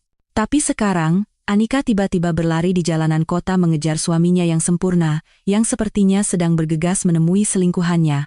Wanita itu tidak percaya pada kata-kata Wulan ketika ia mengatakan bahwa ia beberapa kali melihat Rendra di kafe dengan seorang wanita yang menawan. Anika kasihan pada temannya. Ia begitu menginginkan apa yang dimiliki Anika, suami, anak-anak, keluarga yang kuat. Anika merasa Wulan sedikit iri padanya dan menganggap kata-katanya tentang Rendra entah itu karangan atau kesalahan. Tapi inilah dia, Rendra. Berpakaian aneh, belum bercukur, tampak sangat lelah, terus berjalan ke depan, padahal seharusnya ia berada di rumah bersama anaknya. Akhirnya, restoran itu, pria itu masuk ke sana. Anika menunggu beberapa saat agar tidak berpapasan dengan suaminya di pintu, lalu ia juga menyelinap masuk. Wanita itu memilih meja di sudut yang terpencil di balik pot palem. Di sana ia hampir tidak terlihat, tempat pengamatan yang nyaman. Dan di sana Rendra, suami Anika, duduk di meja di seberang dinding, cukup jauh untuk tidak bisa mendengar percakapan mereka, tetapi cukup baik untuk mengamati, dan ya, Rendra tidak sendirian. Di mejanya, sudah menunggunya wanita itu, si pirang yang diceritakan Wulan, ternyata ia tidak salah. Gadis itu cukup menarik, dan menatap pria itu, dengan begitu perhatian, berbicara padanya dengan begitu antusias. Rendra menjawab singkat, menatap lawan bicaranya dengan minat, mengangguk mengikuti kata-katanya, matanya tampak sangat cemas. Mungkin ia sedang melaporkan pada selingkuhannya betapa bosannya ia, dengan kehidupan sebagai suami dan ayah 3 anak. Mungkin ia bahkan mengeluh bahwa ia harus menanggung anak orang lain. Semua kompleks dan stereotip yang pernah menyiksa Anika dan sudah lama mereda tiba-tiba muncul kembali, mengangkat kepala mereka. Anika sangat cemburu pada Rendra dan si cantik yang banyak bicara itu, dan ia juga merasa sakit. Sakit karena orang-orang di sekitarnya, termasuk Wulan, ternyata benar, orang seperti Rendra tidak akan pernah bahagia dengan wanita seperti Anika. Ia butuh seseorang yang lebih cerah, lebih representatif, seperti si pirang itu. Tiba-tiba Rendra menundukkan kepalanya, seolah mendengar sesuatu yang menyedihkan atau menakutkan. Si pirang meletakkan tangannya di bahu Rendra, sebuah isyarat lembut yang menenangkan. Pria itu menutupi tangan wanita itu dengan tangannya. Mereka saling tersenyum. Mata Anika menjadi gelap karena luapan emosi. Jika sebelumnya percakapan ini bisa dianggap sebagai percakapan bisnis, sekarang jelas tidak. Tiba-tiba, Rendra bangkit dari tempat duduknya, dan berjalan menuju area merokok. Ini juga terlihat aneh. Rendra. Ia tidak pernah merokok dan secara umum menjalani gaya hidup sehat. Anika mengikuti suaminya seperti bayangan. Sekarang ia akan berbicara dengannya, bertanya tentang si pirang. Anika tidak mau menunggu sampai malam. Dan dalam situasi seperti ini, pria itu akan bingung, dan tidak akan bisa mengarang alasan atau berbohong dengan cepat, efek kejutan. Melihat Anika, Rendra awalnya hanya menatapnya sekilas dengan acuh tak acuh. Ada sesuatu yang salah dengannya, sesuatu yang samar-samar asing dalam ciri-ciri orang yang ia cintai. Mungkinkah pergaulan dengan selingkuhannya begitu mengubahnya? Dan bagaimana ia bisa tetap begitu tenang melihat istrinya pada saat seperti ini? Anika menatap pria itu dengan tajam. Rendra mengangkat alisnya dengan heran, menatap wajah Anika, dan tiba-tiba, seolah-olah ada pemahaman di matanya. Seolah-olah ia teringat pada Anika dan akhirnya mengenalinya. Situasi menjadi semakin tidak bisa dimengerti. Rendra, bisakah kamu akhirnya jelaskan apa yang terjadi di sini? Anika sendiri tidak menyangka suaranya akan bergetar karena air mata yang menggenang. Anda pasti Anika? Rendra tersenyum malu. Baru sekarang wanita itu memperhatikan bekas luka lama yang dalam di pelipis pria ini dan tato di lengannya, dan pria ini sepertinya lebih kurus dari Rendra. Dan Anda siapa? Desah Anika. Ia terhuyung, dan untuk tidak jatuh, ia berpegangan pada dinding. Pria itu segera menopangnya dengan penuh perhatian. Gerakannya, ekspresi wajahnya, fitur-fiturnya semuanya persis seperti Rendra. Namun, ini bukan dia. Sekarang, berada begitu dekat, Anika melihatnya dengan sangat jelas. Mungkin lebih baik begini, pria itu tersenyum. Saya tidak tahu bagaimana cara menceritakan tentang diri saya, meskipun saya sudah menemukan Anda hampir sebulan yang lalu, selama ini saya tinggal di kota Anda. Saya dan Vina dia detektif swasta, dialah yang membantu saya dalam pencarian ini. Kami mengumpulkan kesaksian dan bukti, sekarang tidak ada keraguan, yang tersisa adalah bagian tersulit, perkenalan. Saya tidak mengerti apa-apa, tidak heran. Ceritanya begitu unik, bisa mengalahkan film India manapun. Saya kira Anda suami saya. Itu bisa dimengerti. Saya dan Rendra, adalah salinan satu sama lain. Klon. Kembar. Suami saya adalah anak tunggal, sanggah Anika lemah.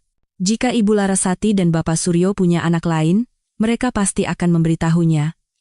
Anika tahu pasangan lansia itu lama tidak bisa punya anak. Rendra adalah anak yang sangat dinanti-nantikan, dan ia lahir sendirian. Mari kita kembali ke meja, di sana saya dan Vina akan menjelaskan semuanya. Anika mengangguk lemah. Si pirang mengangkat alisnya dengan heran melihat Anika, tapi Vina, Sepertinya, mengenalinya, setidaknya ia langsung memanggil Anika dengan namanya. Ini memang cerita yang luar biasa, kata Vina. Ini akan mengubah hidup suami Anda, dan hidup Anda juga, tentu saja. Cerita dimulai oleh Vina. Pria yang sangat mirip Rendra, yang ternyata bernama Satya, sesekali menyela, menambah, dan mengoreksi. Di Jakarta yang jauh, hiduplah sebuah keluarga besar, ibu, ayah, dan 4 orang anak. Pasangan itu tidak punya pendidikan maupun dukungan dari kerabat. Seluruh harta mereka adalah sebuah rumah petak di perkampungan kumuh di pinggiran kota. Uang sangat langka. Kepala keluarga bekerja serabutan di mana saja, membersihkan kebun orang, membantu memperbaiki atap, membongkar muatan truk di pasar, singkatnya, pekerja kasar. Pagi ia berangkat mencari nafkah, dan malamnya sering pulang dalam keadaan mabuk tetapi tanpa uang. Ibu rumah tangga itu hampir tidak pernah bekerja, tidak ada waktu, ia selalu hamil, atau sibuk dengan bayi yang baru lahir. Bayangkan saja, dalam 6 tahun pernikahan, pasangan itu berhasil memiliki 4 anak, 2 laki-laki dan 2 perempuan. Tampaknya sudah cukup, bahkan berlebihan, mengingat kondisi mereka. Tapi sang ibu punya pendapat lain. Pertama, ada bantuan pemerintah untuk anak-anak. Kedua, dengan punya bayi, ia bisa tidak bekerja secara sah. Suaminya selalu bermimpi bahwa ketika anak-anak yang lebih kecil sudah besar, istrinya akan membantunya mencari uang untuk keluarga. Tapi istrinya punya rencana lain. Dan lagi, wanita itu sangat menyukai anak-anak, terutama ketika mereka masih sangat kecil, gumpalan mungil yang menggemaskan seperti anak kucing. Bagaimana bisa ia menolak kesenangan itu? Singkatnya, bertentangan dengan harapan kepala keluarga, istrinya hamil untuk kelima kalinya, ia menipunya, membodohinya dengan omong kosong tentang hari-hari aman. Wanita bisa melakukan itu jika mereka mau. Suaminya putus asa ketika mengetahui bahwa ia akan segera menjadi ayah lagi. Menanggung 1 mulut lagi, itu sudah keterlaluan. Ditambah lagi, ada kecurigaan bahwa ada lebih dari 1 anak di dalam rahim istrinya. Perutnya tumbuh sangat cepat kali ini. Sang ibu tidak pernah USG, tidak ada uang.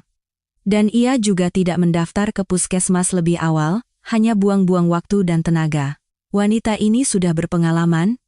Ia tahu lebih mudah menyerahkan diri pada dokter menjelang persalinan, tapi teman-temannya yang berpengalaman serempak meyakinkannya. Kembar, seorang nenek tua di lantai bawah, mantan bidan, merasakan 2 kepala di perut wanita hamil itu. Pasti kembar, saya jamin, kata tetangga itu dengan yakin. Saya tidak pernah salah. Wanita itu tersenyum gembira, sementara suaminya memegangi kepalanya. Kembar lagi. Pada periode itu, ayah yang banyak anak itu menemukan pekerjaan sampingan yang bagus, merawat taman di rumah seorang pengusaha kaya, Bapak Suryo. Semua orang di kota tahu dia, ia memiliki jaringan restoran dan kafe. Pria itu beruntung bisa mendapatkan pekerjaan musiman darinya. Bapak Suryo membayarnya dengan baik, tidak pernah menzalimi. Pekerjaannya tidak berat, sederhana, dan rumahnya begitu mewah, tamannya begitu indah. Senang rasanya bekerja di tempat seperti itu, namun, pasangan kaya itu tidak terlihat bahagia. Dan tukang kebun baru itu, dengan cepat mengetahui alasannya. Ternyata, pasangan itu tidak bisa punya anak. Entah kenapa tidak berhasil, ada masalah dengan kesehatan sang istri. Ayah yang banyak anak itu, saat itu sempat tersenyum sinis dalam hati, seandainya saja istrinya punya masalah seperti itu. Pengusaha itu sudah membawa istrinya kemana-mana, mengobatinya di mana saja, tapi tidak ada hasilnya. Ternyata hal seperti itu bisa terjadi. Suatu hari, istri pemilik rumah tidak tahan lagi dan menangis di taman. Bapak Suryo dengan canggung menenangkannya, mencoba mencari kata-kata. Saat itulah sebuah ide muncul di kepala ayah yang banyak anak itu. Ia menunggu saat Bapak Suryo sendirian dan mendekatinya dengan sebuah tawaran, "Bapak kan tidak bisa punya anak? Saya punya 4 di rumah. Sekarang mau lahir kembar lagi, kami tidak sanggup merawat mereka semua. Bagaimana kalau kami serahkan anak-anak itu pada Bapak dengan harga yang pantas? Istri saya tidak mendaftar ke dokter, jadi secara administrasi bayi-bayi itu seolah tidak ada. Bagaimana menurut Bapak?" Awalnya Bapak Suryo marah, membentak tukang kebun itu, tapi beberapa hari kemudian, ia sendiri yang memanggilnya untuk pembicaraan serius. Ternyata pengusaha itu telah membahas tawaran itu dengan istrinya, dan istrinya dengan gembira menyambut kesempatan untuk menjadi seorang ibu bagi bayi kembar yang baru lahir. Malam itu, kepala keluarga itu kembali ke rumahnya di perkampungan dengan suasana hati yang gembira. Bagaimana tidak? Ia berhasil membuat kesepakatan besar, menyingkirkan anak-anak yang tidak diinginkan, dan akan mendapatkan uang. Selain itu, setidaknya salah satu dari keturunannya akan hidup layak. Pria itu bahkan sedikit iri pada si kembar yang belum lahir.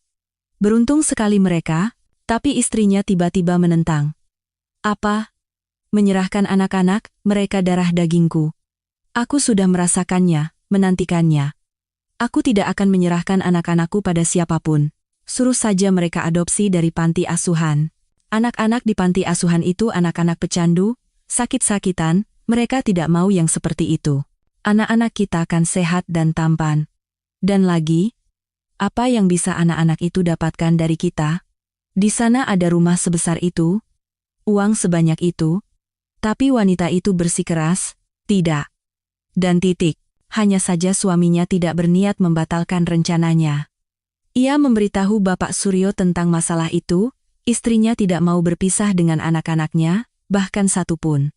Dan kemudian pengusaha itu mengutarakan sebuah rencana yang hanya bisa dilakukan oleh orang yang berpengaruh dan kaya seperti dia.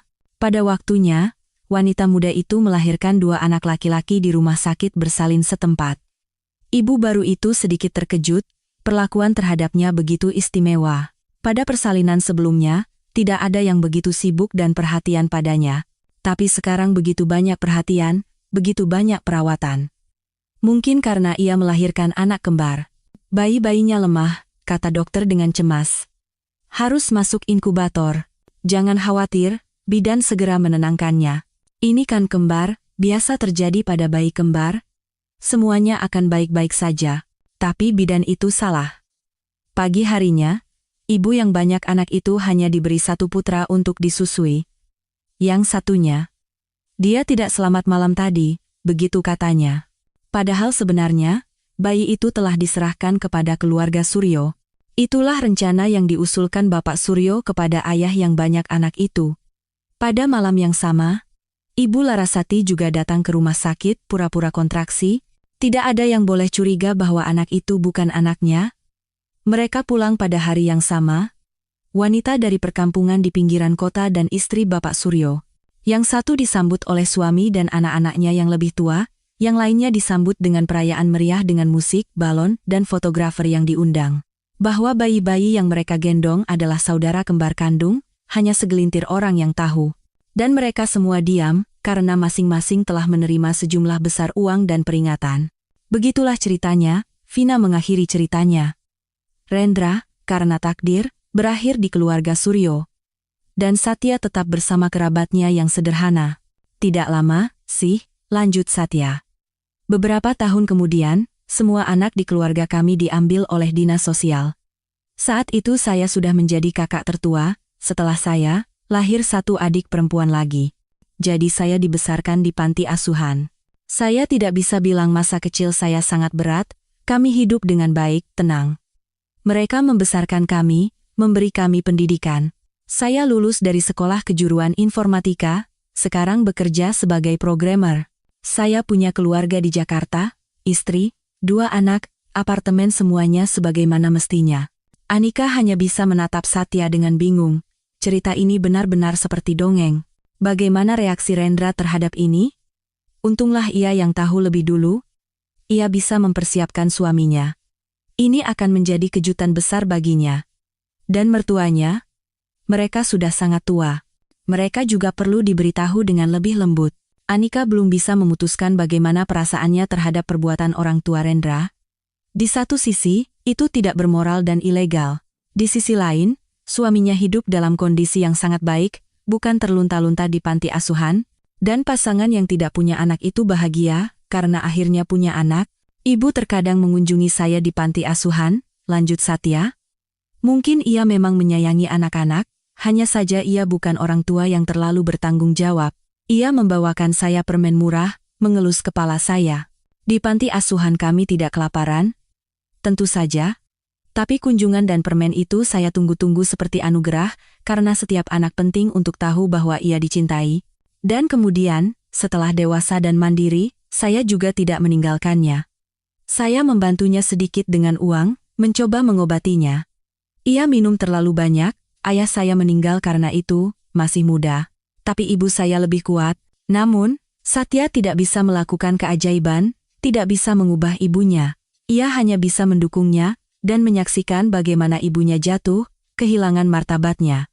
Suatu kali, wanita itu sakit parah, hatinya mulai rusak. Yang tidak mengherankan,